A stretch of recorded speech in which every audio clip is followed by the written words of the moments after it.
22. A, B və C müsbət həqiqi ədədlərdir. A və B ədədlərinin həndəsi ortası. Nə idi həndəsi ortası? Demişdim axı, həndəsi orta nədir? Kökün altında AB. Bu x imiş.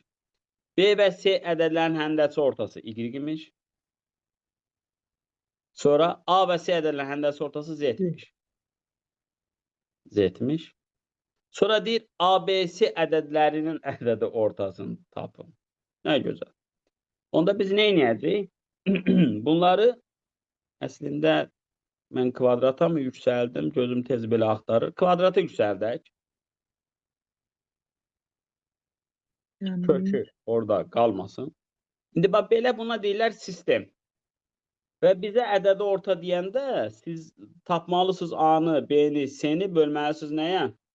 3-ə. Bax belə bir şey tapmalısınız. Buna gəlib çıxmalısınız. Ona görə nə edirlər? Belə sistemləri tərəf-tərəfə vururlar. Əslində bunu düz eləməyiblər də. Çünki hələ siz deyəndə şagirdləri nəzərdə alıram. Sistem görməyiblər, belə bir şey sual atırlar bura. Bunları tərəf-tərəfə vuranda A kvadratı, B kvadratı, C kvadratı olur, X kvadratı, Y kvadratı, Z kvadratı. Və burada müsbət ədədlərdən danışdıqlarına görə ABC nə olur? X, Y, Z.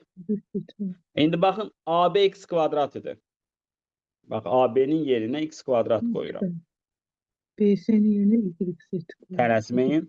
Onda C-ni alacam burada. Y, Z böl X. Bax, C-ni alıram. Y, Z böl X. Hər tərəf X kvadrata böldüm. Sonra BC-nin yerinə Y kvadrat qoyuram. Onda X, Z böl Y. Onda B nəyə bərabər olacaq? X, Z böl Y-ə. Onda avtomatik A da olacaq. Y, X böl Z. Yəni X, Y böl Z. İndi deyir bunların ədədi ortasında. Yəni biz nə edəcəyik? Gətirəcəyik. X, Y böl Z plus X, Z böl Y plus nə qalır burada? Y, Z böl X böl 3. Və bunu tapacağıq. Belə bir şey olmadığına baxıram, varmı, yoxmu? Yoxdursa nə edirəm? Onu orta məxrəcə gətirirəm. Orta məxrəc bunlar üçün nədir? X, Y, Z. Yəni burada rasional ifadələr də şagird bilməlidir. Onda bunu bu ikisinə vururuq.